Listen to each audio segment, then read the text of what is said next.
വാർത്തകൾ വിശദമായി. പൂരങ്ങളുടെ പൂരമായ തൃശൂർ പൂരം വർണ്ണാഭമായി. രാവിലെ 7 മണിയോടെ കണിമംഗലം ശാസ്താവ് എഴുന്നള്ളി തെക്കേ നടയിലൂടെ വടക്കുംനാഥ ക്ഷേത്രത്തിലേക്ക് പ്രവേശിച്ച് പൂരത്തിന് തുടക്കമിട്ടു.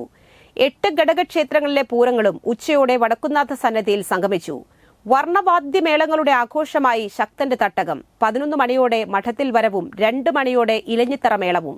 3 മണിക്ക് നായ്ക്കനാലിൽ നിന്നും ആരംഭിക്കുന്ന തിരുവമ്പാടിയുടെ മേളം ക്ഷേത്രത്തിന് പുറത്ത് ശ്രീമൂലസ്ഥാനത്ത് കൊട്ടിത്തിമിർത്തു. വൈകിട്ട് പ്രസിദ്ധമായ കുടമാറ്റം. പൂരനഗരിയിലേക്ക് ജനസാഗരമാണ് ഒഴുകിയെത്തിയത്. സുരക്ഷ കണക്കിലെടുത്ത് പോലീസ് സന്നാഹം സ്ഥലത്തുണ്ടായിരുന്നു.